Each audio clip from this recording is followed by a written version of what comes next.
notice come up about 11 or 12 minutes before the meeting was to start. And so we had a little fun at your expense. I'll go ahead and tell you, but we were talking about you, not to you. So I'm not going to repeat it. I'll remember that next time Billy comes to Maine. I plead the fifth. I plead the fifth. You know, Stephen King's from here for a reason, bud. So. Oh. I'm guessing everybody else is just watching the code hearings too much to jump in here, but.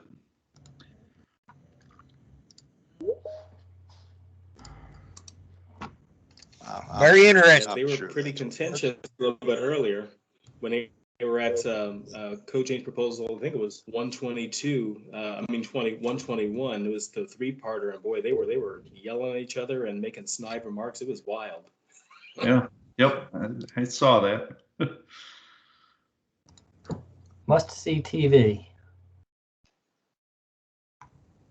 You reckon we might do a fundraiser for the Building Membership Council? We'll take that film, submit it to TMZ or America's Funniest Home Videos, whichever we think it is. We could always dial in some dialogue over it and lip sync it like they do the professional athletes on the sidelines. And who knows, we may be able to fund all of our BMC efforts for the next couple of years with that. Well, guys, it is 3:06. I said 3:05. We gave them an extra minute. And so let's go ahead. I'm going to shut the door real quick here. I appreciate all of you being here. And on this day, April 14th, 2021, I hereby call the meeting of the Building Membership Council to order. Slap the gavel, and I want to welcome everybody here.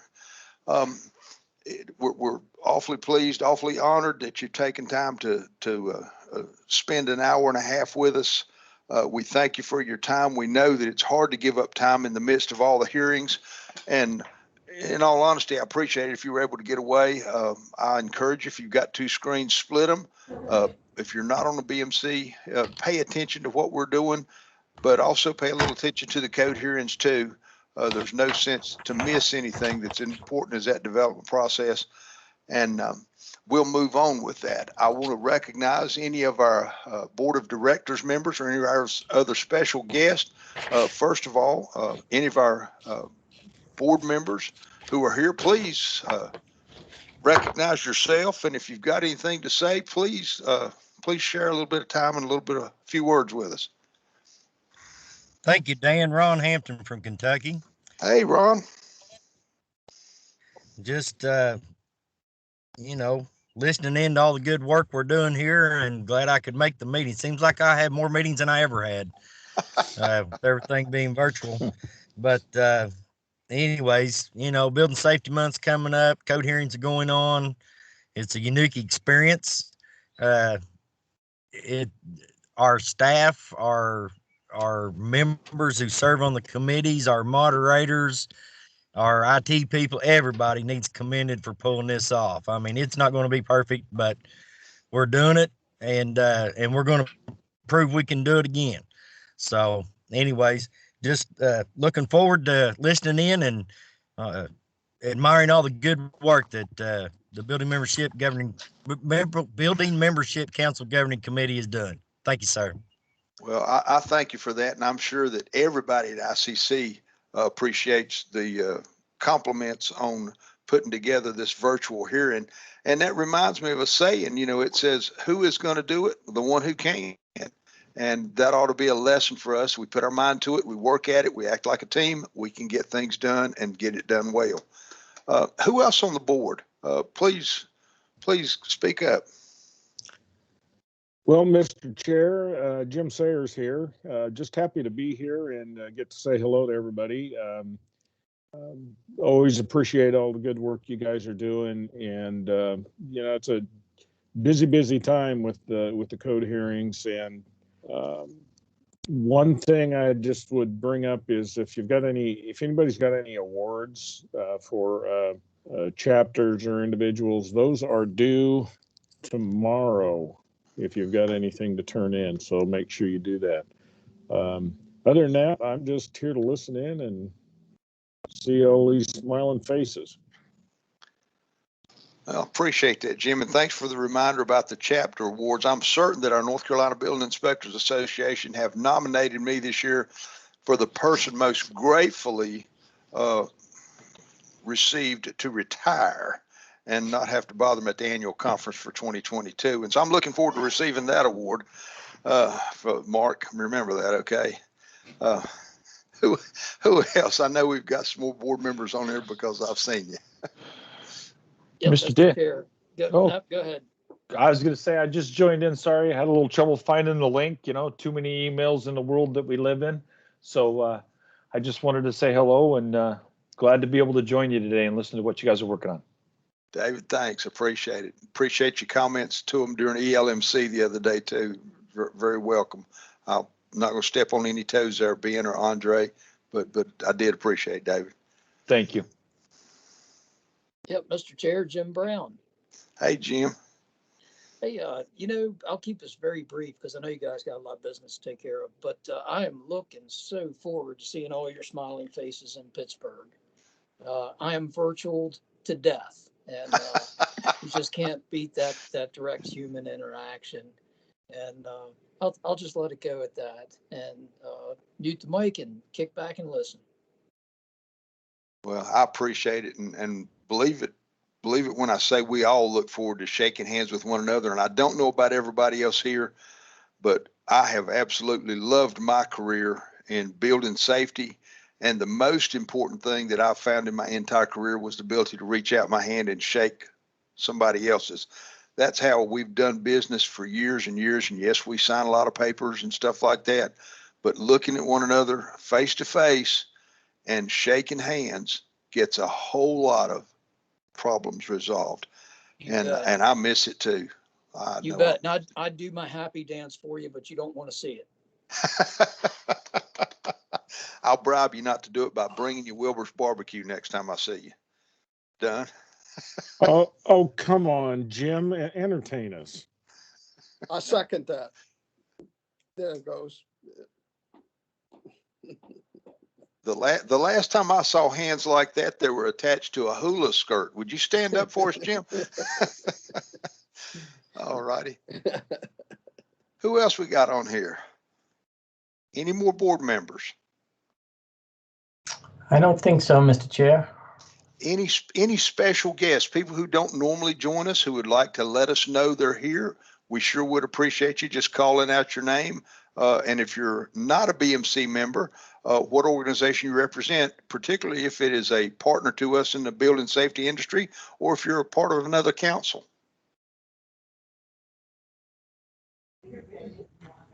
Mr. Chair, this is Ben Bredmore from the Elmc. Hey, Ben. I'd just like to share with the group that our new Trailblazer Award will be coming out here very shortly. That's going to be for anybody who is a good mentor that someone would like to put forward to be awarded at the ABM in person in Pittsburgh. So I just wanted to share that little tidbit from our meeting the other day. Thanks, sir. Thank you. Appreciate it. And again, please repeat that Trailblazer Award and tell us again what it is. It's new. I want to make sure everybody knows about it. Absolutely. The ELMC Trailblazer Award that's coming out this year for the first time was basically a little kind of brainchild amongst some members of the ELMC that we've talked about for a little while now. And it's an opportunity for us to recognize a mentor to an individual and really kind of showcase that, raise the profile a little bit, and really honor those that have come before us and make sure they get recognized appropriately, as well as other folks in front of other folks at the ICC. Thanks. And in all honesty, I can't think of a better conversation starter than something like that, where you reflect on the importance of somebody to you, and it kind of puts a burden on you to make sure that you still share that responsibility to being important to someone else who is going to follow your footsteps. So I applaud y'all, Ben. That's a great idea, in my opinion. Thank you, and I will pass it along to the rest of the membership. Thanks. Thanks, sir. Okay. Who Hey, else do we have? Special guests? Yeah. Sam Palmer, MJC. Hey, Yep. Sam, appreciate you joining us. Yep. Hey, Dan, it's Robin Yoakum from the Governor's Office of Energy.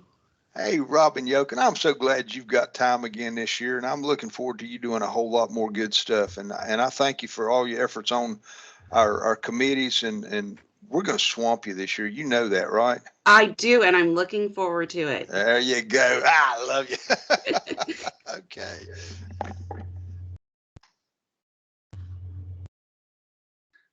Hey, just Tim Deal, Fire Service Membership Council, in here like always. Always a great time to be here. Tim, appreciate you being here. What kind of birds are those behind you there? Those are big F-16s. I thought those were North Carolina Cardinals from this remote location. I like A that. little bit of Thunderbirds. I hear you. I hear you. Who else? Hearing nobody. Bill, would you go ahead and do our GC roll call? Yeah, so thank you, Mr. Chair. I do have some video. I see Tom Allen. Tom, for some reason, we can't hear you. It sounds like you can hear us, but we cannot hear you. Cannot hear you. But I will make note of that. And on that note, I'll also say to anybody else who's joined us on the call who has not identified themselves yet, other than the committee that I'll go through in a second, if you would like to be notified and noted as a registered guest for this meeting, you'll notice on the top of the agenda is an email to send me, and I'll be sure that you're noted as a registered guest, and you'll continue to receive notices of meetings and minutes and any other appropriate information. So please do that, other than the people who have spoken up. The other, what we can do now is go through the governing committee. Dan Dockery. I'm here. Ed Lisinski. I am also here. Matt Archer. I am here. Audrey Klein. Audrey, I see you in the peanut gallery list. I can barely hear you though. Maybe you can hear us. You might have it barely, very faintly, but I will note you as present. Doug Maples. Doug Maples. Mark Matheny. Mark Matheny. Mark, you're also muted. That's okay. You're muted, Mark. Muted. Mark, you is here, Mark. Chris McWhite. Mark Matheny, I'm here. I got it unmuted. See you, Mark. I see you, Chris, as well. Thank you. Mike Metcalf. I'm here. Hey, Mike. Steve Nordhughes. Mike Olson. And Miranda Singh. Martin Van Gundy. I'm here. Hello, Martin. Hello. Jim Willamette. And Doug Wise. We have 8 members, Mr. Chair. You have a quorum. Well, while we're here, I'll just note, are there any other ICC Board of Directors join us? I don't think so. How about ICC staff? Any ICC staff that's joined since the meeting began or is here? I don't know if I see any. Tim Schmitz is here, Billy. Hey, Tim, how are you? Thank you. Tim, you're not watching my Brewers beating up on your Cubs right now? No, I had a mandatory meeting at 2 o'clock I had to be on. Sounds good. Okay, so there you go, Mr. Chair. You're all set? Ready? Maurice is here from the Global Membership Council. Very well, Maurice. Thank you for noting that. Thank you, sir. Okay, item 3, are there any announcements? I have none. Any from our GMC Governing Committee?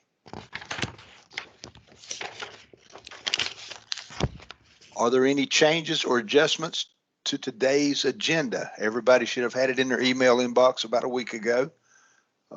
And I'm sure that everybody has reviewed it closely. Hearing no announcements, changes, adjustments to the agenda, I want to go to something very special and dear to my heart. And this comes from right here in North Carolina. I'm going to let our other North Carolina BMC GC member, Mr. Mark Matheny, do the introductions, if that's all right with you, Mark. Yeah, absolutely. Now I figured out where the mute button is. I'm glad to do it. and super glad and proud to introduce our guest today, Nora Spencer from Hope Renovations.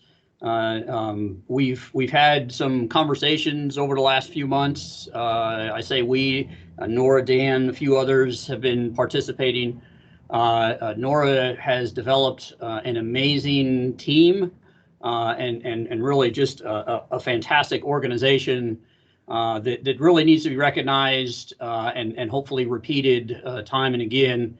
And you know, any inputs anybody can have to help that organization out is just can you know, just fantastic. As you guys know, or you may not know, and interesting. I'll throw a little bit of data and then I'll let her kind of get onto the nuts and bolts of it. Women in construction is 10% of construction. That's a pretty horrendous number.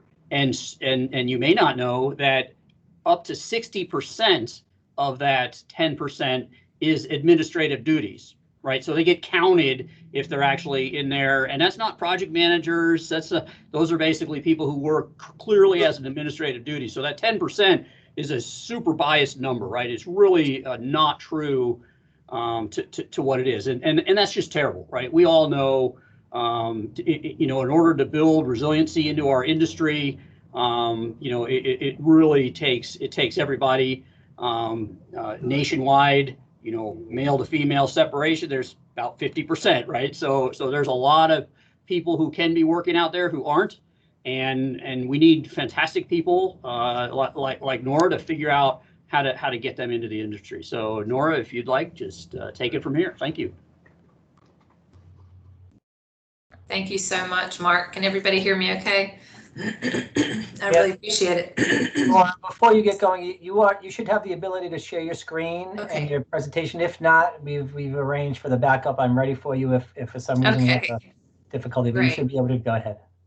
Hopefully I can get it to work on my end. Well, thank you again for the introduction, Mark, and for having me today. I really appreciate it. And y'all sound like a really fun group just from what I've sat in on for the last 20 minutes. I was very hungry listening to all the conversation about barbecue. But I'm glad to be here. I'm glad to tell you a little bit about what we're doing at Hope Renovations and why we're doing it, and just hopefully get you inspired to figure out how to help us on our mission, and help us understand how to help you on yours. So I think, you know, I believe it was Mark who first reached out to us a few months ago after seeing a piece on us on CBS This Morning that was run on Christmas Eve, actually. So we're very new. We just launched our organization last summer, so we haven't been doing this for all that long. But we've done a lot in the last few months, and I'll tell you about all that. A little bit about me first. I came by the trades sort of accidentally. I had a career in corporate human resources, and my first job was with Lowe's corporate headquarters. And when I was at Lowe's, we had a great employee discount, and I went and bought power tools with it because I wanted to play with power tools. And I learned how to use tools, and then I started doing some other things, and I started working with some contractors on some remodels, and just over the years, I became a self-taught tradesperson. I never saw any women doing it, which always kind of stuck out in my mind. And then later in life, I decided to go back to school and get a Master of Social Work. And it was while I was in that program that I was working at a homeless shelter in Durham, and I came across a lot of women who were sort of stuck in a cycle of low-wage jobs and couldn't get out of it. And of course, you know, I had a good understanding of all the great opportunities in the trades and the fact that they tend to pay living wages. And so I created the idea for Hope Renovations. So we are a training program for underemployed women that prepares them for jobs in the skilled trades. And then we also have another piece of our program. We do renovations and repairs in the homes of seniors and adults with disabilities. So I'm going to go ahead and share my screen. I think having visuals is a little bit easier for me. So let me see if I can get this right. Okay, hopefully y'all can see that. I think you're all set, Nora. You should be Okay, good great. on my end. Awesome. So like I mentioned, I actually founded Hope Renovations in 2017, but I worked on it for about 3 years and we finally launched last summer. The intent was to launch in March of 2020, and we all know what happened in March of 2020. So we pushed it off, and then we, with a lot of masks and a lot of sanitizer, we finally were able to get started in July of last year. So our mission is to inspire hope in women and older adults for a joyful and fulfilling future. And like I mentioned, the way that we do this is by using our training program to give women the basic skills they need to know to be able to go into entry-level jobs and apprenticeships in the trades. We also have our Aging in Place construction program. And the way those two come together is while our trainees are in the training program, they actually have the opportunity to go out onto the job site with our crew and get some on-the-job practice, get their hands dirty, try out some of the new skills they're learning while giving back to the community, helping older adults with their urgent repairs, remodels, modifications, that sort of thing. So it's kind of a 2-for-1. We like to call it a win-win, but what it really is a win-win-win, because not only are we helping underemployed women advance their opportunities and advance their opportunity for greater wages, and we're helping seniors stay in their homes as they age. We're also meeting a workforce need. I know I don't need to tell any of y'all how bad it is right now trying to find people. We've got a construction crew of 6 women, and we have had a job posted, I think, for 3 months right now for another crew member. It is just really hard to find skilled labor right now because everybody is retiring. So, you know, women have not had a seat at the table in this industry forever. And I think it's unfortunate that a critical workforce shortage made everybody realize that there was an entire gender missing from the workforce, but it did, which is great. There's a bit of a movement right now around getting some more women into the trades and making this a more gender equitable industry. So we're past time for that, but it's happening, which makes us very happy. I probably don't need to share any of these stats with you, but some of them may surprise you. Now, this is North Carolina specific because we are out of Carrboro, North Carolina. But that first number, that's pretty accurate for the entire country.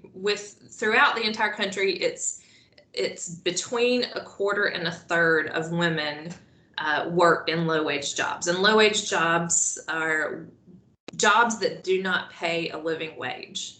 And when we talk about living wages, obviously we're not talking about just, you know, a flat $15 an hour. We're talking about an hourly rate that can pay for the basics: housing, food, you know, clothing, not cable, not internet, just the very basics. That's what a living wage is. In North Carolina, it's about $9 is their average hourly wage for low-income, low-wage women. The real surprising thing, I think, for a lot of people is that about half of these women are the primary breadwinner for their family. And, you know, if you're thinking about this in the post-COVID world, I think we probably all saw those statistics that came out right after the first of the year that all of the job losses in December, all the net job losses were women. In North Carolina, about 60% of the job losses throughout the entire stretch of COVID-19 have been women. But at the same time, the construction sector has seen very low unemployment claims.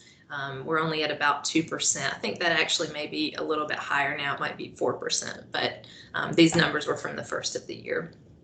Nevertheless, like Mark was saying earlier, you know, in North Carolina and throughout the country, the actual number of people working in the trades is around 3 to 4%. In North Carolina, it's 4%. So this is the actual number of women who are doing the work, who are doing the hands-on stuff. In the Triangle area where we're located, it's actually way worse than that. It's less than 1% of the trades workers are women. All this it's really important to frame in the context, though, of the fact that there's a ton of opportunity within the trades. Because women have never been a part of this workforce, you don't have the built-in gender equity issues that you have in a lot of other fields. So, women, there's only a 3-cent gap in what women earn compared to men, whereas, the average across all industries across the country is about a 27-cent gap, or 20 to 27 cents, depending on what research you look at. So it's much smaller pay gap. Women have a lot better opportunity to come in at the same level as their male counterparts, which you don't find in any other industry. So this is just a whole lot of reasons why we really need to put a lot of focus on bringing women into the trades and educating them. When I created the idea for Hope Renovations, I looked at a lot of other training programs throughout the country, and I did a lot of interviews with underemployed women. And this type of education exists usually at a community college or trade school. In North Carolina, believe it or not, we are the first standalone women's trades training program, women-focused training program for the trades in North Carolina.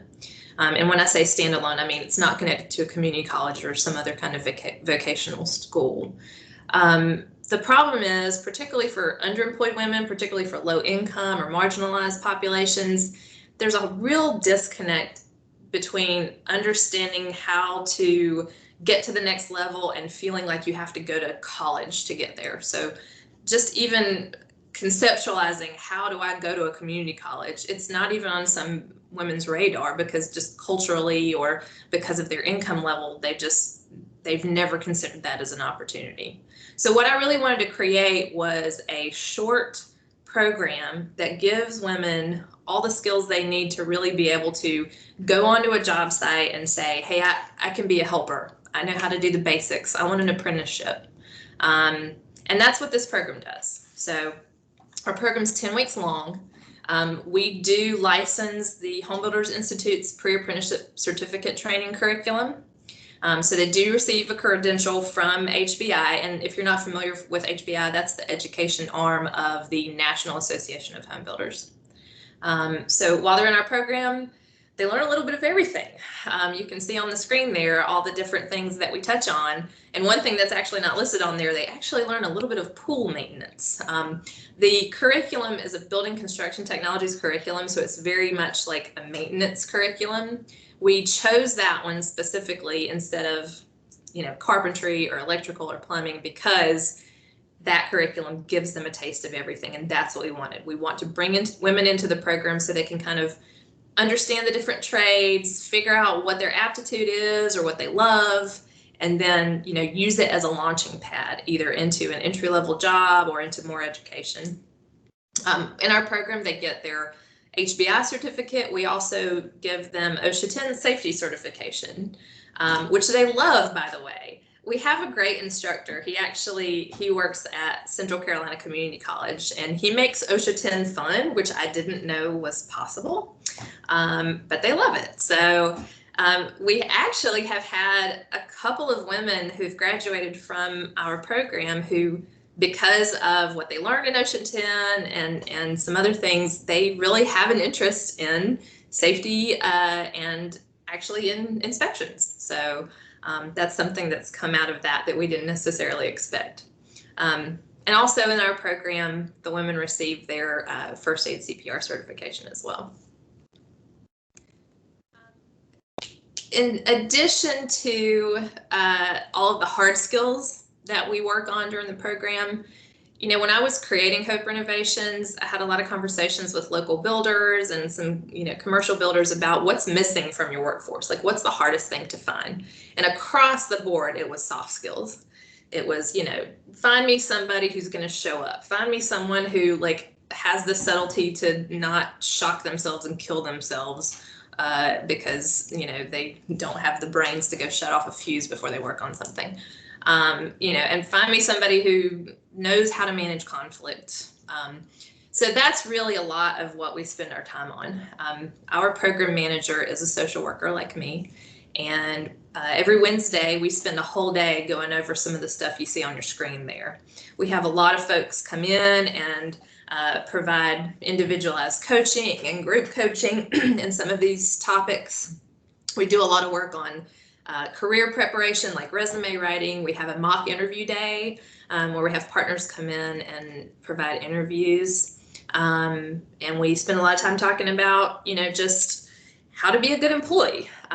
What does that look like? Because, you know, particularly for women who come from underserved backgrounds, a lot of times if they haven't had the opportunity to be in a job where there was high expectations of them, or they haven't had someone in their life to teach them these things if they're younger, you know, this is not something that just comes natural. You know, work ethic is something you build, and that's what we're trying to help them build here.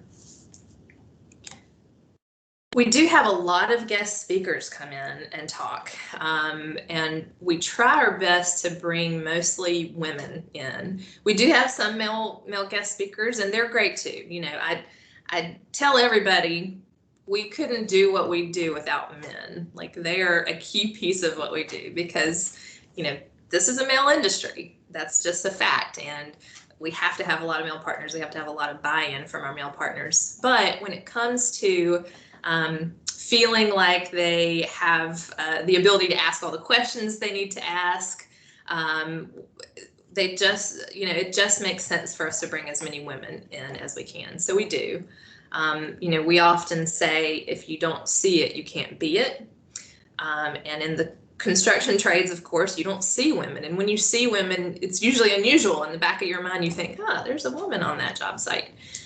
We're trying to change that. We hope in maybe like 15, 20 years, you won't think that. But when we bring these women in, it gives our trainees an opportunity to really learn what it is they're going to face when they go out into the world of the trades. You know, what are some real life experiences that can be shared? In addition, we have, you know, we have some pieces of our program that are actually taught by women who are landscapers. We have a woman who is a plumber that comes in and speaks. We have a woman who's an HVAC professional that comes in and teaches that piece of it. So we do have guest teachers come in and teach their trade. And then we also have, this was important to me coming from an HR background, we have an HR expert that talks about harassment and what that looks like and what is not harassment and what your rights are and what you do about it. A really unique thing about our program is that we're a bunch of social workers. We're social work construction workers, which is probably not a thing, but it is for us. So I'm a social worker, our program manager is a social worker, our construction supervisor is a social worker, we have an intern who's a social worker. There's a lot of us. So the thing about social work, for those of you who aren't familiar with it, I think a lot of times people think of social work and they think of like, you know, child protective services taking your babies away.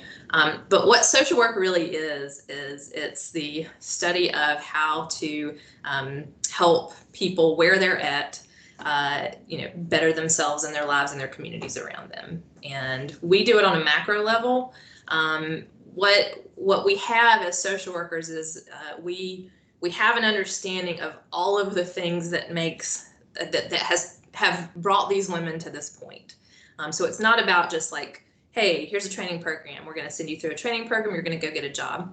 It's all of the other stuff too. So our big goal is to help women address whatever barriers there are that may keep them from being a great employee and from being able to build their career in this industry.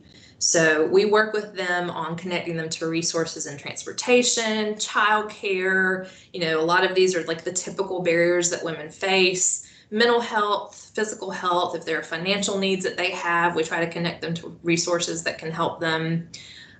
Currently, we're offering a stipend with our program as well. We actually pay participants $150 a week. There's a couple of reasons we do this. For one, it's a big commitment to take on a program that is 9 to 3, 5 days a week for 10 weeks. Basically means you can't work a full-time job. So, you know, $150 isn't much, but it is helpful for someone going through this program. And the other reason for that is there's a ton of research out there that training programs have better retention and better recruiting opportunity when there's a stipend involved. And we have seen that to be true. So a little bit about our construction program. That you see there, Kat and Kate on the left. There are a couple of our women on our crew. Obviously, you know, the majority of seniors say they want to stay in their homes as they age. They don't want to have to go to, you know, an assisted living or even a senior community. They want to stay in the place they love. In our area, in the Triangle and all over the country, it can be really hard to find contractors who do this kind of work because a lot of it's small or mid-sized scale work, you know, installing grab bars or, you know, doing a tub to shower conversion, which is what you see there on the right, you know, repairing a subfloor, which is what you see there on the left. It's especially hard for low income seniors because they just don't have the money in their budget to be able to take care of their homes. And that's a big reason why a lot of them end up having to move out of their homes. So that's what we do in our construction side of things. We actually have a really interesting model. It's a revenue generating model. So we do all of our work on a sliding scale where, you know, the lowest income folks either pay nothing or they pay very little. And then the folks on the higher end of the scale pay market prices for the work that we do. And we take the revenue that we make from those jobs and we put it back into the homes of the low income adults that can't afford it. So that's how that model works. And it allows us to serve all seniors regardless of income and do more work in the low income side of the community where it's really needed. And the cool part of it, like I mentioned earlier, is that our trainees get to work with our crew out on the job site, which they absolutely love. They love demolition the best, which probably doesn't come as a surprise. It is fun. I do want to, you know, point out that it's not just getting women into jobs right after the program, although the majority of the women who graduate from our program go straight into like actual jobs in the trade. So we just graduated a cohort on April 4th, and 5 of the 6 women already have jobs. 4 of them had jobs before they left our program. And it just is across the board. One is going into an electrical apprenticeship, one's going to an HVAC company, one's going to a solar company. One of them is actually interested in inspections and she's looking for jobs in that area. We've also had a lot of women coming out of our program who are going the entrepreneurial route. They want to become GCs or they want to create their own business of some sort. And then apprenticeships, of course, is another opportunity that we are trying to create more pathways to. We're actually in the process right now of becoming a registered pre-apprenticeship program in North Carolina. And then, of course, a big part of it, too, is continuing education. So we don't want our program to be their only stop on their path. We want them to love something so much that they go forward into one of the community colleges and learn more about it. So we've got connections with Durham Technical Community College and Central Carolina Community College near us, where our trainees can come out of our program and pretty seamlessly go into one of the programs at those community colleges with reduced or maybe even free tuition, depending on the program. Just a few of the partners we have. I show this slide because I want to point out that there's so many different types of partners who've jumped in to help us with this. It's really been wonderful to have collaboration from, you know, folks all across the board. You know, what I mean, you would expect, you know, builders and folks who are in the trades, but you know, we have a law firm who wanted to sponsor us because they're so excited about what we're doing. You know, we have a retirement community that loves what we're doing on the senior side of things. We've been really blown away by the interest in what we're doing and the excitement about what we're doing, and really the sense of, hey, this makes a lot of sense. How come people haven't been doing this already? And it's that actually that has been very exciting to me, because after the CBS This Morning story aired on Christmas Eve, had a lot of people from all over the country contacting me and saying, how do we start this where we are? You know, how is Hope Renovations coming to Kentucky, coming to Alaska, coming to Rhode Island? If not, how do we get this started up here? We actually hosted a webinar in February where I talked about how I started Hope Renovations. And if you want to start your own organization like this, here are some of the things that you need to keep in mind. Our program is actually very replicable and very scalable. And of course, these are needs that exist all over the country. So when we get to the point where we can figure out how to do it, we want to go nationwide with this. And that's what this last slide is about. So just focus on the next 5 years. You know, this year we're in year 2, getting ready to be in year 2. We've already expanded our programs to the entire triangle. We are hosting women's DIY workshops, which are very popular. We're trying to get the funding together to start an evening program for women who can't do the daytime program. It'll be a scaled back version, but they'll still receive credentials. And our goal was to complete 50 construction jobs. I think as of yesterday, we had already completed 17 in 2021, so we're well on our way. Next year, we're hoping to move outside of the Triangle region, somewhere else. I'd love to go to the Triad, where you know, I think some of you folks are. And then within 5 years, we want to be outside of North Carolina. So big goals, but we're pretty energetic ladies, and I think we can do it. So, so that's it. That's an overview of what we do. HopeRenovations.org is the website. I would be very glad to answer any questions you may have. Let me see if I can get out of my screen share here. Yeah.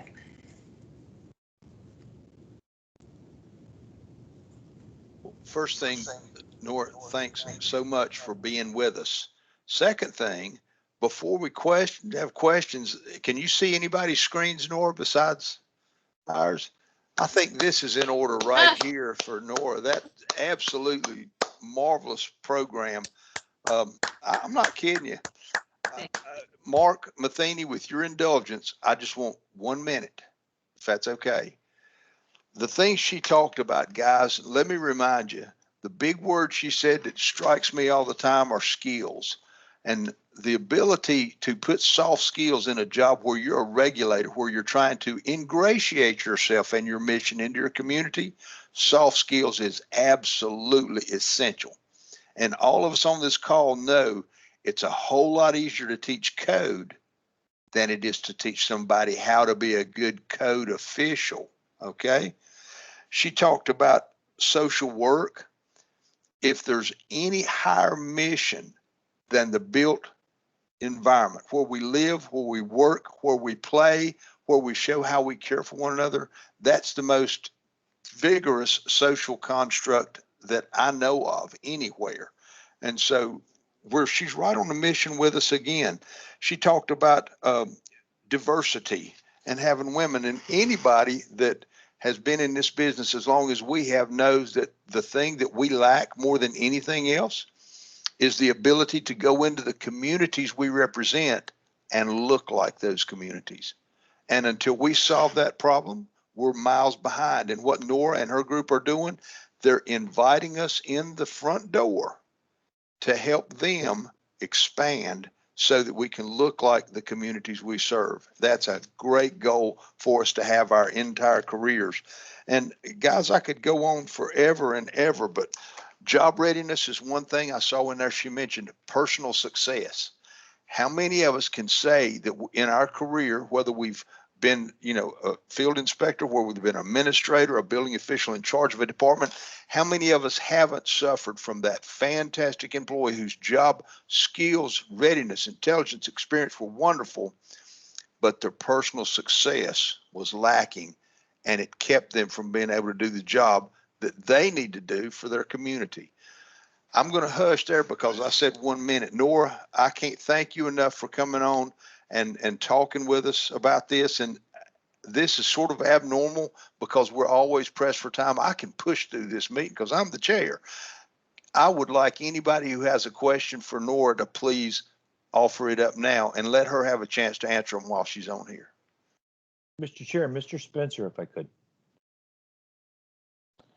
Nora, my question would be, I guess, how did you, from a business model perspective, get your start and be able to continue to be moving forward so that it could grow to this point? I'm really interested how you kind of got your start and how you got going. Yeah, that's a great question. Because I came from a business background and I had no experience in nonprofits, I really was at first thinking this would be a for-profit, like a social venture, a B Corp, if you're familiar with that. I sat down with a lawyer and he said, "Do you have money?" And I said, "No." And he said, "Maybe you should think about being a nonprofit." So a lot of my first year was just spent looking at funding opportunities. And there is an act called the Workforce Innovation Opportunity Act. And our big funding that got us started was through that. We got a workforce development grant that allowed us. It's through the North Carolina Department of Commerce, but it's federal funding from the Department of Labor. So that's really what got us launched. And then once we were launched, fundraising became easier. We won some more grants. We're not all that well funded, but no nonprofit is. So that's also one of the reasons why I decided on the revenue generating model, just to, we need some sustainability. It's not good to always rely on grants and donations. So that's why I chose that model for the construction business. Well, kudos to you. Very impressive. Thank you. Nora, this is Christopher. I'm up here in Massachusetts. And first of all, I wanted to congratulate you on this incredible job that you are doing. And you're touching me in a very special place in my heart, because I often have said to many people that when I first did inspections in the Commonwealth of Virginia, the best wiring inspection I ever did was work that was done by a woman. I could actually follow the wiring. I could actually read what was going on, and it was actually wired correctly. And I didn't have a rat's nest when I was done looking. It was beautiful. So what I really wanted to understand now that I'm up here in New England is, what have you found to be the most effective means of support from the municipalities, as opposed to just the hammer swinging groups and the hard hats? We have here a housing coalition that we're a member of, and it includes the towns that are in our county, and it includes our county. And there's also a couple organizations that we're members of. That there's like a regional council of government that we work with. They don't typically have funding support that they can provide that doesn't come through HUD. So, the majority of funding that we can access for like the construction that we do, for the repairs we do, it's HUD funding that trickles down through the municipalities, and it's loaded with bureaucracy and red tape, which I'm sure doesn't surprise any of you. But they too need women on their workforces. So the majority of the interaction and the engagement we have with them is them coming to us, and they've given presentations. So like our water and sewer authority has given presentations. Our county inspectors have come and given presentations about that sort of work. So it's really opening up opportunities and helping the women in our program understand that it's not just going to be a builder, or it's not just going to be a tradesperson. There's a lot of other opportunities in this industry that women are great at and that we need women doing. So. Yeah, this is Jim Brown. A question, please. Can you hear me? Yes. Hey, Jim. Yeah. Nora, thank you so much for the presentation. That was great. And, I'm sitting here and the wheels are spinning, and I'm thinking of PTN, Permit Technician. I'm thinking about the acronym WICKED, Women in Code Enforcement. You have a healthy ICC chapter there in North Carolina, and then ICC as a whole. And I see a lot of parallels in your mission that fit into certain segments within the Code Council. And was just wondering, with this presentation, obviously you're looking at that and the possible potential, I would assume, if you would comment on that. so it sounds like you're asking about, potential partnerships with other groups outside of North Carolina, or? Well, there's one particular segment that certainly caught my eye. I've had the privilege of working with some phenomenal women that are inspectors, plans examiners, building officials, directors of departments, with ICC certification program, with our educational offerings for that particular segment of your nonprofit. We're clearly aligned, and I could see some potential collaboration there. Yeah, we're open to all of those ideas, and as we have, we've only had 3 cohorts come through, so we're starting our 4th cohort in 2 weeks. So we're still very young, but our eyes are being open to all the possibilities in this industry. I didn't even think about anything ICC related until, Mark and Dan reached out to me and wanted to have a conversation. It never even crossed my mind. I think what I normally say to folks who are interested in engaging with us is, you tell me how to do it, because the chances are I don't know anything about what you're doing. So, if there's any area that seems like a good connection, I'm open to talking to anybody about what we're doing. And, and while I would love to see Hope for Innovations grow and be nationwide, this kind of model and this kind of opportunity is not something that we want to have any kind of trademark on. Anybody anywhere that wants to do this kind of work, we want to help them do it, because we just need more women doing this stuff. So, I'd love to explore any possibilities for connection. Thanks, Nora. Yeah. If I could there, Nora, I think one thing that Jim was alluding to is that WICID, the Women in Code Enforcement, and PTN, wherever the annual business meeting is held at ICC, that group always gets together and does a Habitat for Humanity project, whether they work on a home or whether they go to the local store. So that's something that they do. So they actually do some things kind of parallel, but it's a one-off thing. So you might find some connection there. Right. They may even want to, down there in your local chapter or your local area, if they're aware, they may join with you on a Habitat for Humanity project. Yeah, that sounds great. We actually do work with Habitat. Every cohort we do some work for them, but we've been limited with COVID with having volunteers out to help us with the work that we're doing. We're really hoping that starting maybe this summer, cross your fingers, knock on wood, that we'll be able to have some volunteer groups come and help us. We're talking about maybe doing a blitz in one of the more low-income neighborhoods here in town and just kind of knock out a whole bunch of urgent repairs all at once. So yeah, I'd love to talk to somebody about. I never heard of WICID Women in Code Enforcement. That's awesome. One thing, Nora, and I want to tag on to both Mr. Spencer's and Mr. Brown's comments. We do not have members from WICID in North Carolina yet, but at an annual business meeting like there will be in Pittsburgh this year in September, there are opportunities galore to network. And all through your presentation, that's one common thread that I saw that helped you be successful, was your willingness to communicate and to network with people. What we do have in North Carolina is a recently chartered ICC chapter called North Carolina Permitting Personnel Association. And they are working right now with the state to get a certification program through our own Department of Insurance.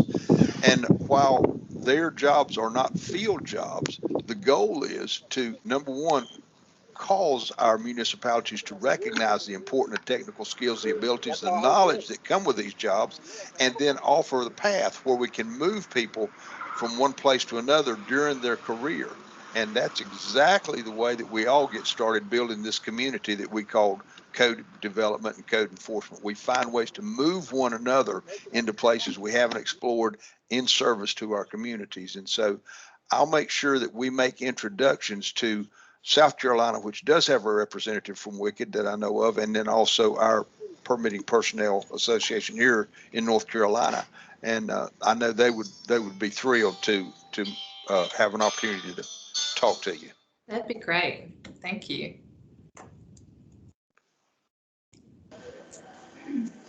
Nora. Mike Boso here from Ohio. Hi, Mike.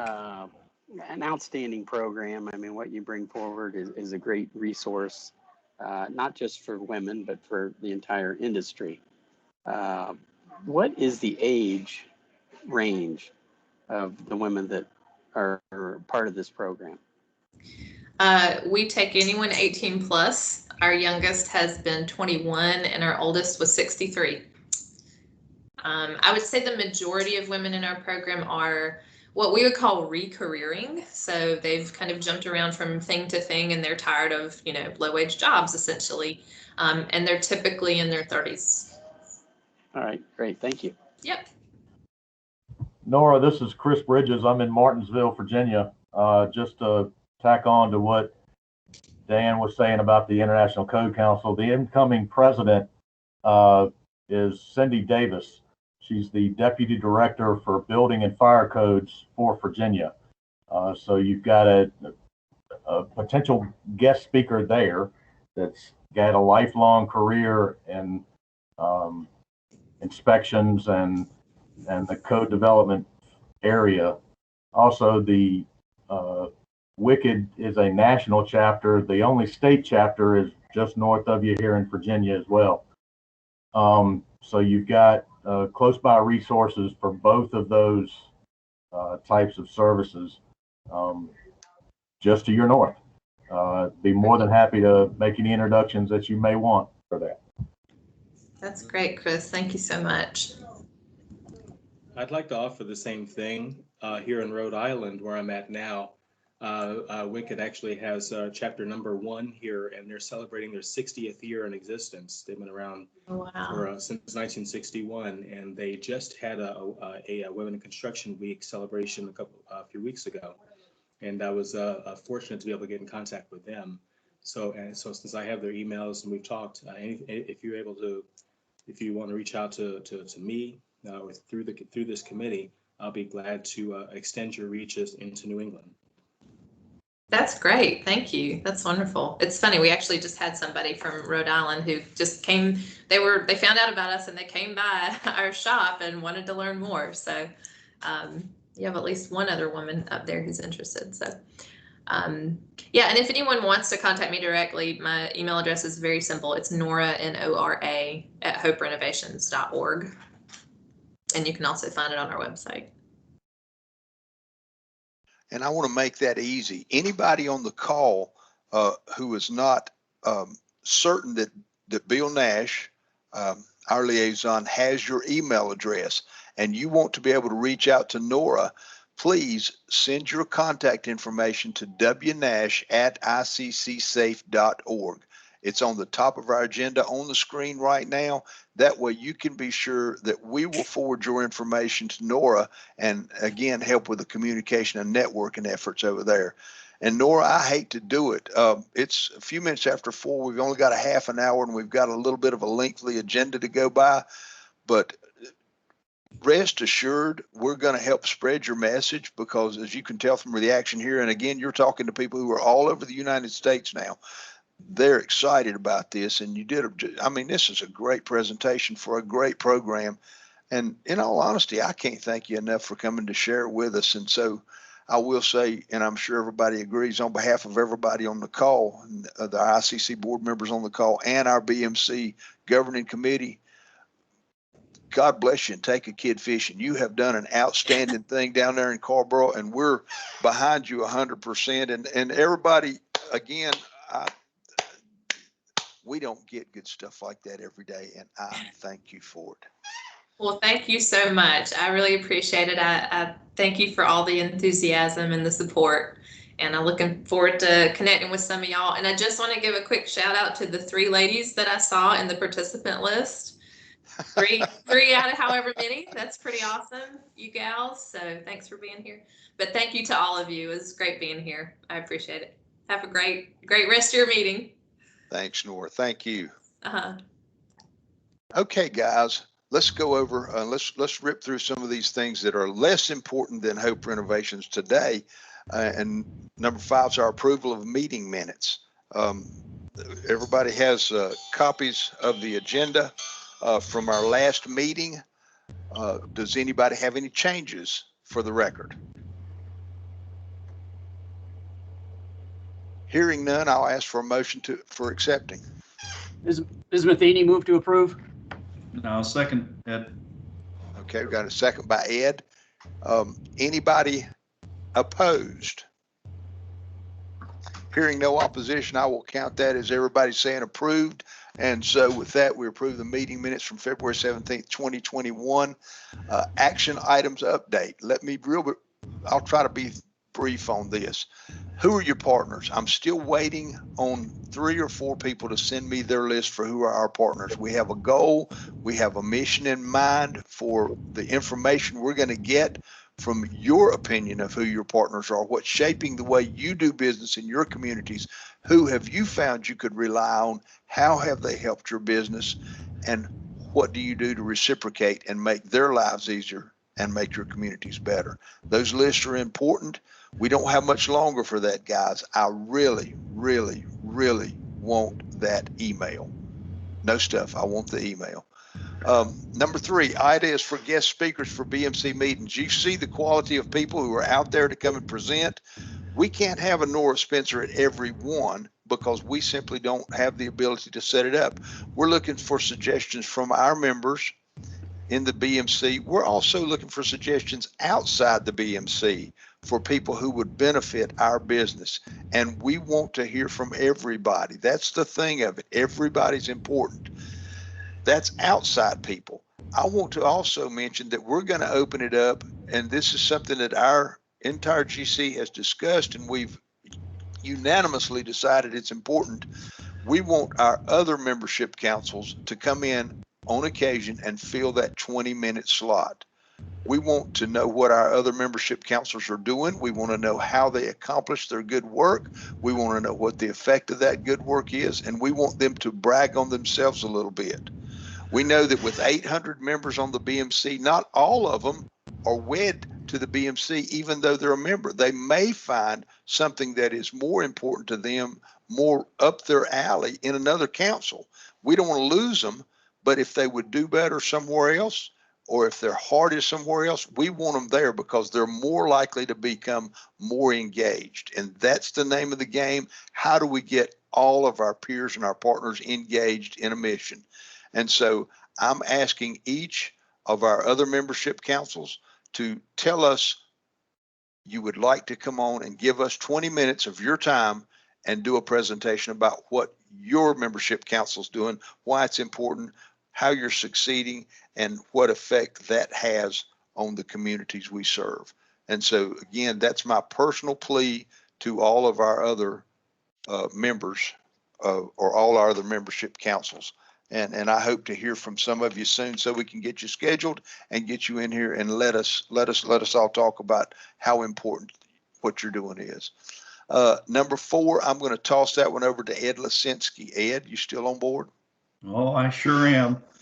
And actually, real quick before I get into that, we should recognize that we did have 2 more board of directors stop on the call. I think they did speak up during Hope, but Hope Renovations there, but Director Bridges and it says Director Boso, but with the freshly shaved face, I didn't really recognize him, but want to welcome the 2 of them in here as well. Yeah, so the matrix, I'll make this quick. You know, we preach it every time. You know, but just keep updating those. If you're a liaison to one of the other, there you go, Mike. If you're a liaison to one of the other membership councils or the major jurisdictions, Bill Nash sent out a link. It makes it super easy for you guys to be able to update that matrix now. You know, we really haven't had a lot of updates in about the last month or so. So we've gotten a couple in from you know, a couple little things trickling in, but remember, just keep updating that. It's simple to do now. If you you know, if you need help, if you need that link again, reach out to me or Bill. We can get that to you. We're also looking for those ones that are the joint groups, you know, between the different groups, sort of those joint collaborations. We really got to get that section filled in. So We'll talk about it again in a second during the continuity and outreach meeting. But again, just if you're a liaison, please go through there, within the next week and update some of your stuff. Thanks. Great. Let's move on to 7 and let's take them in order. Number 1, Mark Matheny, you want to spend some time with CBBPI? Yeah, absolutely. Thank you. A couple of, first thing is May 26th at 3 p.m. This coming May 26th, that's a Wednesday at 3 p.m. is our next CBBPI meeting. And we'll have a lot more updates and details. I'll keep the details out too much today, just as a matter of time. But so the last meeting, we've got great news. The last meeting, we had a little bit of a pause. The idea is that we're creating a new best practices electronic document, and if you guys aren't aware of that, then you obviously haven't listened to me the last probably 8 times. But promises, right? Well, honestly, through the fantastic work of Mike Baus and IAS and and others, Sam Palmer, who's on here from Major Jurisdictions, and Jose and everybody's just been so much involved with this, and Mike's really been really pounding the ground with this. The last time we met, getting back to what I started with, is we didn't know where a landing page was, right? So we were having some technical difficulty with a landing page. IAS and ICC IT has figured that out, so we have a good spot for that to go. They've also figured out the actual document, the electronic version of a survey, basically, of what is your best practice, right? So we want something that we can capture, large and small, big and tall, everywhere, internationally, nationally, locally, jurisdictionally, what best practices are. So we need a standard format, and that's all in the works, right? So that's actually been created. The first concept there is to create the test model for it. And so what Mike wants to do, and he's initiating this, is he's going to send this out to people who are already part of the IAS best practices document. There was one that was created in 2017. You may be familiar with it. It's on our ICC website. You can kind of sort through. It's a bazillion pages deep, and but it's very effective. So what we want to do is reach out to them first, and we're going to take a test draft of what this actually works like. Kind of fine tune anything that may happen and that sort of thing. So once that first run is done, with those members that are already familiar with this process, then we're going to open it up even bigger, right? And so eventually we get to the point where this is available to anybody. And what happens when you send it out is you get things back, right? And when you get things back, that's where this organization, where CBBPI, well, the CBB, the best practices part of it, we're gonna start building that team to evaluate and scale weight these different best practices. And there will be many of them that are very similar. And so what we want to do is capture the premium one, and then also have ability to find all the other ones, because they may be already scaled, they may be just slightly different with better ideas that work better for certain jurisdictions over others. And so we need a team to be able to do that. We also need a team to be able to tell everybody that we have this in place, right? It doesn't work unless we can market it. And so we're building that team, marketing as well. And just see if there's anything else real quick. Yeah, and so for the most part, that's about where we're at. Really good news to have that up and running. Now it's just a matter of the nuances of building this. So we've got a couple, 3 or 4 teams that we need to build internally for that, and a lot of that will come up on in our May 26th at 3 p.m. meeting. Best practices, innovation. We've got some momentum moving. A big goal of ours was to actually get a standard evaluation form for the team that's actually going to do the evaluating for the Innovation Award, right? So we want something that each year it's going to be a different team, but that team can look at the same criteria, the same form. Momentum's moving into having that finalized, and so that's good. And then there's another bigger piece about innovation, about reaching out, capturing who's doing innovative things. Once again, that'll come up a little bit more detail. Not a lot of details on that right now, but look forward to that May meeting, and we'll have some details on that.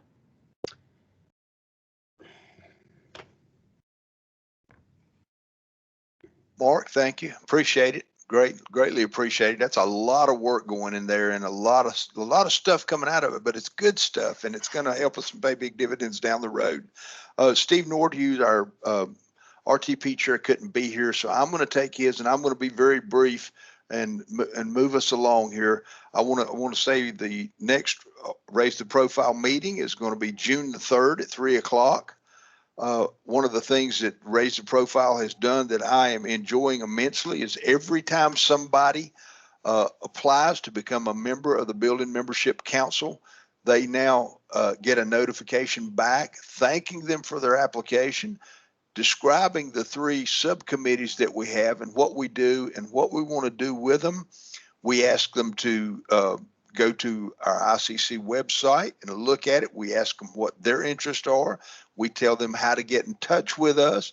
We ask them what they want to do. The whole idea is they're not just a BMC member at that point. They're a valuable member of their community who wants to be more engaged, who wants to learn more, to do more, to make an impact. And so we welcome them up to be on the task groups for our subcommittees, and then eventually our subcommittees as GC members, and one day serve as chair or vice chair or board members to the ICC. The whole thing is to constantly communicate with them and to help give them an opportunity to be a more integral part of building safety. And then the last thing and the most important, May, is Raise the Profile, guys. And so I want you to all to concentrate on reaching out to your councils, your county commissioners, having them sign a proclamation in support of Building Safety Month, and try new things. And I know it's difficult this year because we're in a pandemic and a lot of our council and commissioners meetings are still done via the web. Ours are right here in Winston-Salem and Forsyth County.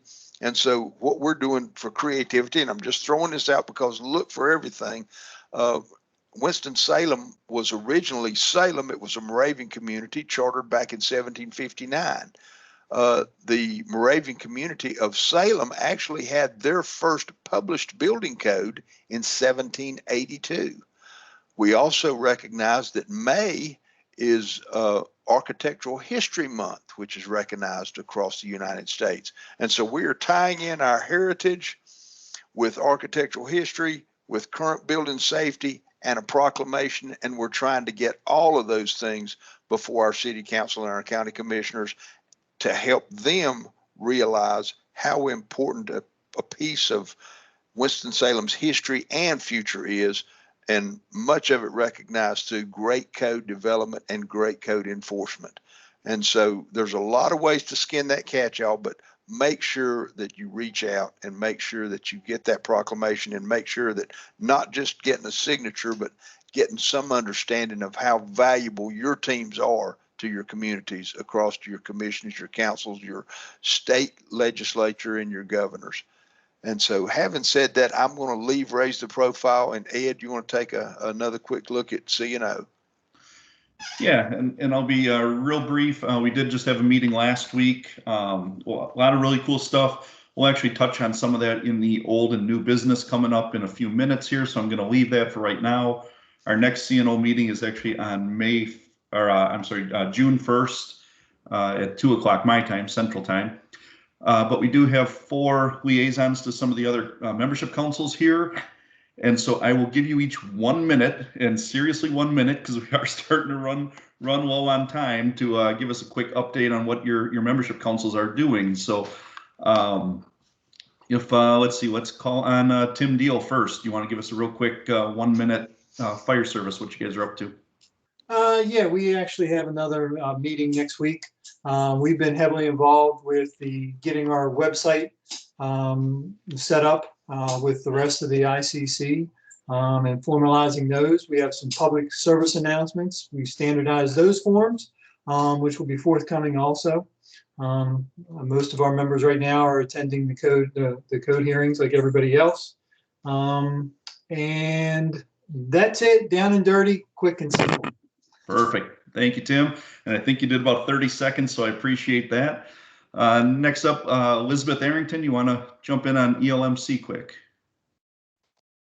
Yes, thank you. So we had a meeting on Monday and we approved the design of a t-shirt we've been working on. We shared our first draft of a state chapters program that we've been working on.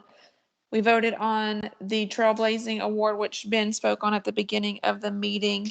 And we heard from John, who is our unofficial chair of our social media, as he prepares things for Building Safety Month. So if you are not already following the ELMC Facebook page, Twitter, or Instagram, I encourage you to do so you can see those updates as they happen from May and beyond. So thank you. Awesome, thank you. And Maurice keeps walking away, so I don't call on him. So let's jump over to Sam Palmer next. Sam, you want to do major jurisdictions?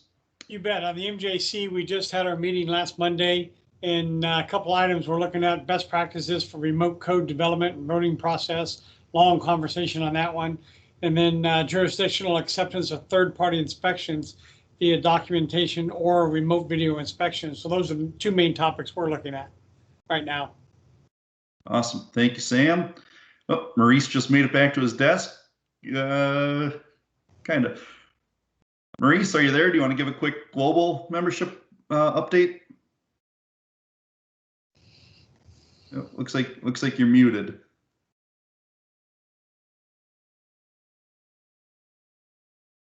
Yes, sir. There you are. The Global Membership Council, thank you so much, Mr. Chair. And thanks to you, Dan Dakari, for the way you present all these subjects to all of us. That's an internship on its own for some of us who are young. And just listening to you on how you can tie the threads, not just on diversity or on new issues that can improve women participation. You have shown your grace to how we all can look at these issues to improve the competencies of our society to meet the new challenges. And I appreciate this committee and all committees and the collaborations as you continue to teach all of us who are new to this whole entire process, actually. And then the Global Membership Council with Matt Martini right there speaking to all of us, and of course our boss, Ms. Judy Sakreski. We are working with Ms. Hope Medina for the 14th Global and for the 14th Membership Council Roundtable.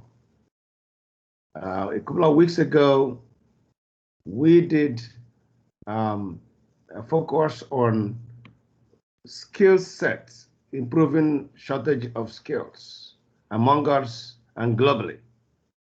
And perhaps in the next couple of more weeks, on the 14th, we will focus more on soft skills. What are those things? I mean, I would love to have Ed and of course Dan Dakari and others joining us on that day, because you guys deal with day-to-day of what the building inspector, what the building examiner, what the building approving agency does to improve our capacity that's beyond certifications in making sure that we can serve the community better. So those soft skills are scheduled on the 24th, and Ms. Hope Medina is taking care of it. So those are our key areas we're looking forward to, in addition, of course, to the meetings that we usually have with our Vice President, Judy Sakreski. So, Matt, do you have something else to add on, sir? Matt Medina. No, Maurice, that's great. Great to see you here, and always great to hear from you. That's pretty good. Thank you, sir. Thank you. Thank you. So we will keep the committee, the BMC informed. And most of you that should actually participate, please do, because we need all of you to find out much better ways, not just domestically, but internationally, on how we can improve our participation in improving the skill sets globally, domestically, and the ones that we should really export. Thank you. All right, thank you, Maurice. And yeah, that presentation on the workforce shortage, that was fantastic. I was able to attend that, and I speak on behalf of Dan that yeah, we'd certainly love to help you guys out on any other presentations you guys are putting forward there. So we look forward to it. We don't have somebody from sustainability, but Chris McWhite, did you want to jump in there on what sustainability's been up to? And keep in mind, we'll kind of touch on some of that stuff in the old and new business. So keep it quick. Absolutely. Yeah. So as usual, I solemnly swear we are up to no good in sustainability. We are focusing on many things, top level things, reminders, Cracker Barrels, and the coffee breaks are still happening. Please make sure you participate in those. There's also the National Leadership and Sustainability Award. The deadline for the submissions is coming up soon. That's the 1st of June, so do not forget about those. And the videos that they're working on, they are coming together fast, quick, and in a hurry, and they are going to be issuing videos once every day throughout the month of May. That rhymes. So if you are on that, please make sure you get your videos to them as soon as you can, because we're all very excited about what everybody is doing around the nation, and especially in your neck of the woods. Awesome.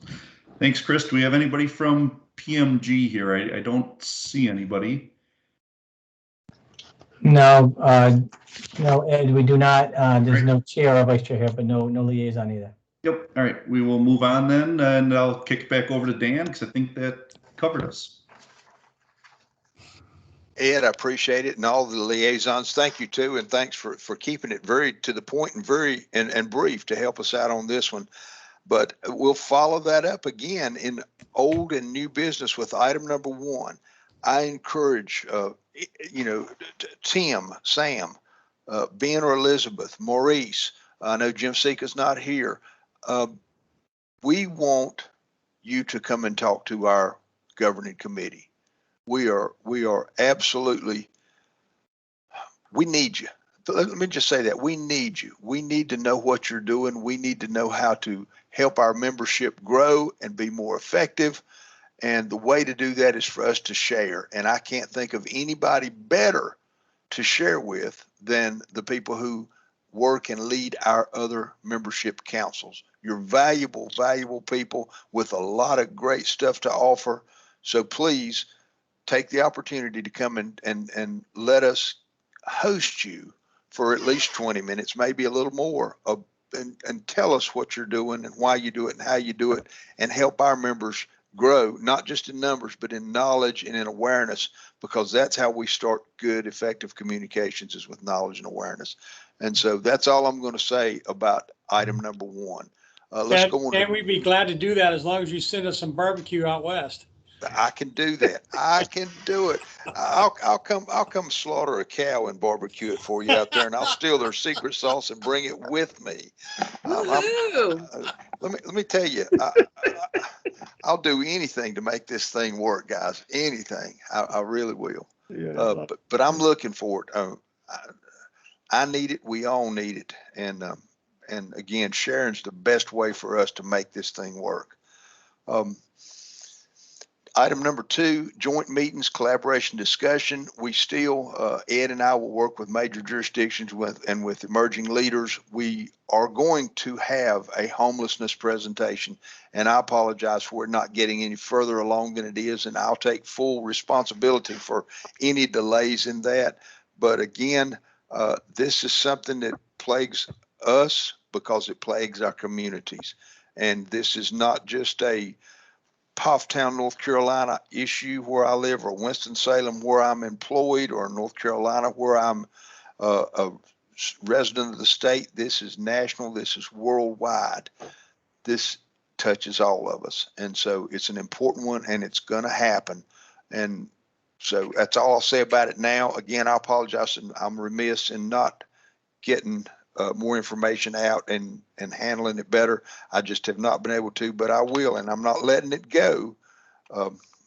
Trust me on that. Ed, I'm going to give SMC to you and let you talk about it because you enjoy it, and I don't get to go to it, and I wish I could. Yeah, so there's been a lot, as Chris McWhite kind of touched on too, there's been a lot of Sustainability Membership Council, really cool stuff. The coffee breaks, I think it's the second or third Friday of the month. They post it out there on their Twitter and Instagram and all that stuff. So you can find those, but those are fantastic conversations. I've been able to attend most of those, and different topic each time, and it's just a great way to kind of share and take that break and have some really cool conversations. So I would encourage everybody to make those. The Building Safety Month videos, I think a couple people have touched on those already. So sustainability, they are asking each of the different membership councils to go in there and basically do a video with them during Building Safety Month coming up. Chris McWhite's been sort of our rep on that, and has been actually, I'll turn it over to Chris. I guess where are we at on those? Why don't you fill us in? I'm actually editing the video this evening. Since I was in Chicago last week, I was, as you might imagine, a little distracted with people on the video things and all. But I'm editing the video, and I'm going to get that into the hands of Hope this week tonight, so that she'll be able to put that out there, and y'all can just put a little glue on your cameras, because it just might break your camera when you see what I got. Excellent. And thanks for your work on that, Chris. I'm sure that's going to be a fantastic video. One of the other things that Sustainability Membership Council put together is a Cracker Barrel event on May 14th. And that is again, during Building Safety Month, but it's a chance for all the different membership councils to come together and take about 5 to 7 minutes each to just kind of tell everybody what we do, why they should, why potential members should join up with the BMC or each of the other different membership councils. We can get into, our different subcommittees and some of the great things that we do. So that event is, like I said, on May 14th. I actually can't attend, so we do need at least one, maybe 2 or 3 people to jump onto there and give a quick little presentation on who the BMC is. So I guess we should probably open it up now to see if there's anybody. And Chris, I would hope you'd maybe want to jump in there on that. But if there's a few other people that want to do that as well, that would be great. Need you even ask?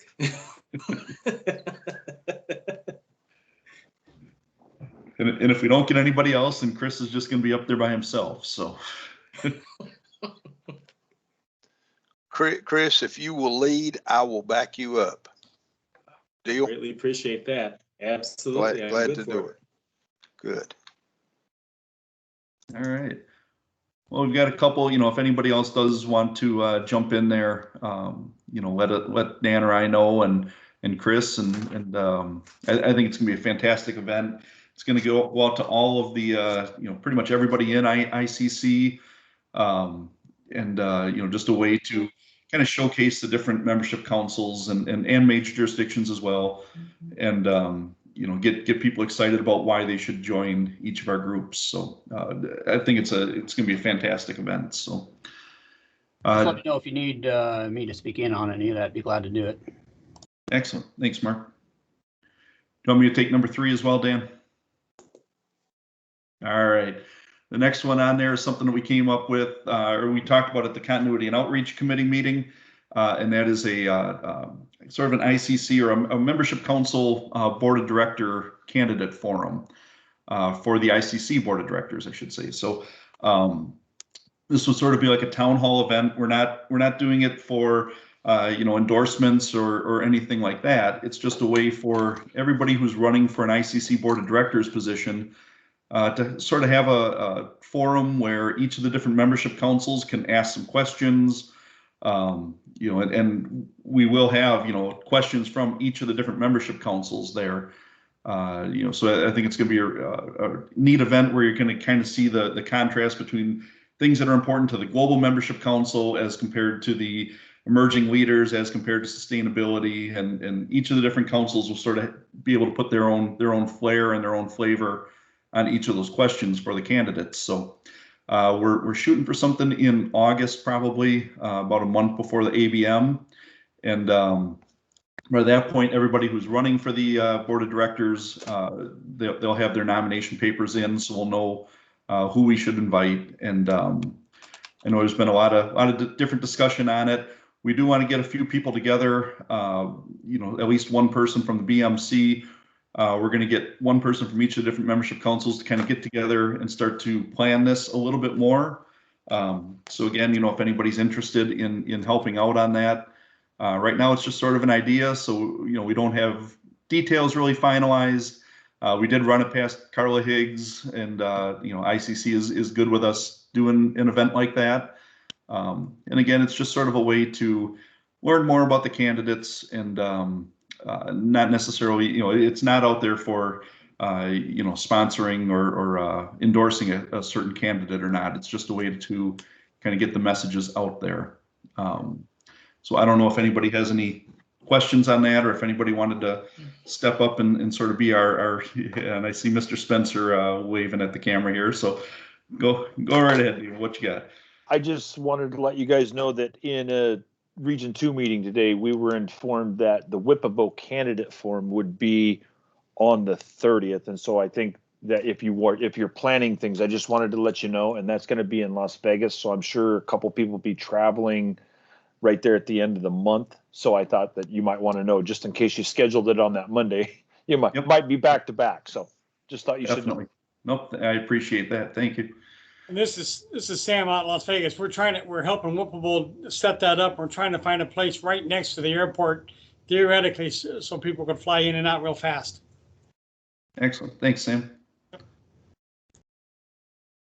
Does anybody want to jump in there and help plan that out of the BMC? I'll certainly help plan it, Ed. I'll help any way possible. I think it's a wonderful thing. And I want to remind everybody, when Ed says town hall, he means town hall. This is not a competition. This is not a campaign event. This is an opportunity for all of our councils to put together questions that are of importance to them. And those questions won't be given to the candidate or the speakers. They will be drawn in a random fashion. And if a speaker has some reason, for example, David gets a question, and as a board member, he says, I would like to answer this, but I recognize that my partner over here, who is also running, has had vast experience with it. Then he can pass that question off. We don't have a problem with that. We want to know that for our candidates running for office, in the time that they have served, how the items that are important to us also affect what they do. Most of them have seen these things before. And this is an opportunity, again, for us to educate one another, to broaden our knowledge of how one another impact the people we serve. And so it is truly a town hall event. This is not a campaign event. This is a town hall event. This is a sharing, learning event where we find out things about one another. And I think it'll be a great event because of that too. Dan and Ed, if I could, just to kind of move this along a bit, and I know you're past your time, but I just, it sounds like the BMC is going to take the lead on this. Right. So Ed and Dan and I will have to chat, because ICC staff, as you know, can't get involved in any kind of operations relative to board of director candidacies and whatnot, but we can provide a platform. Carla has confirmed that. We can provide a platform, so we'll be looking for an MC and a good program, if you will, of how this is going to happen. We probably anticipate, a full slate of people. No, Mr. Jones, we can't vote for you. You're not eligible. But yeah, so we will coordinate that. I'll put that down as an action item for us to take on again as the lead and get working on that for some time in August. No problem. And I know Mr. Jones would like to do that. And I would like to tell him that also Alex Trebek's position is open right now. They've not filled it yet. And so somebody with that broad knowledge, that engaging personality, and that true love for life and all of his fellow code enforcement officials, that, you know, it's a perfect breeding ground to move him up there. And anyway, now, Ed, let's you and I get together off of this vehicle here, and we'll make it a point to reach out to all of the other membership councils. We'll start that ship rolling outside of ICC staff, and then we'll re-engage when it comes time to put the platform together. Does that suit you? Hey, Ed. Yep, perfect. One last. What was that, Mike? Ed, can you hear me? It's Mike. Yep. Yeah, I'm on my cell phone in my car. I don't know how well I'm coming in. I'd be glad to help you out with that. Gotcha. All right. Thanks, Mike.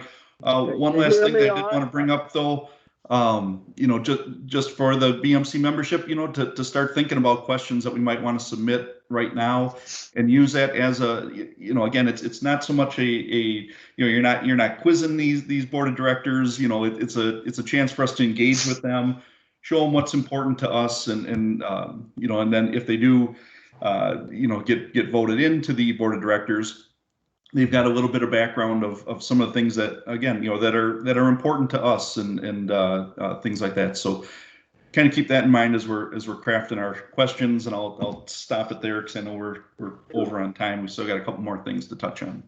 Count me in on that too, Ms. Matheny. Yep. Thanks, Mark. Cool beans. We will need everybody, and we will use everybody, and that's a promise. It's a fact, and we'll make it a good event. We'll make it so our MCs are proud of themselves, and we'll make it so our board is proud of being participants, and our candidates are proud, whether they are elected or not. They were aware that they were in a good event that helped move the ball forward for all of our memberships. Item number 3, orientation for all new MC, MJC members. Bill, do we need to go there today? No, we don't. I think you've touched on it already, though.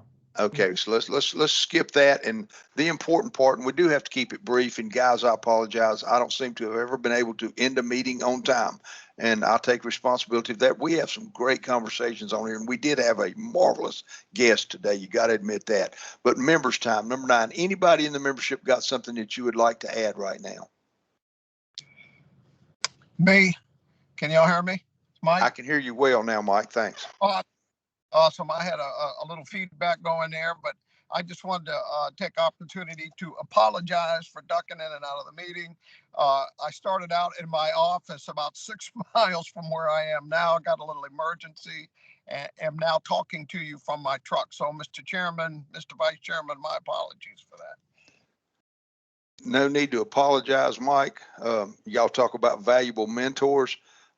Since I've become involved in ICC, there's one of them right there. And so we appreciate you being here. And that's all we can do is thank you. Thank you for the words, Mr. Chairman. Thank you. Anybody else? Hearing none, I will say that it has been an absolutely fantastic meeting. I've enjoyed every second of it. And thanks for all the input. Thanks for all the hard work that's going into the things that we all do, not just in building membership council, but all of our liaisons who've shared with our other membership councils. Thanks all the board for your input, for being here and spending some time with us. That means a whole lot to us. Just how can I simply thank you? Thank you. That's all I've got for a closing thought, and I will entertain a motion to adjourn. I'll make that motion. Second.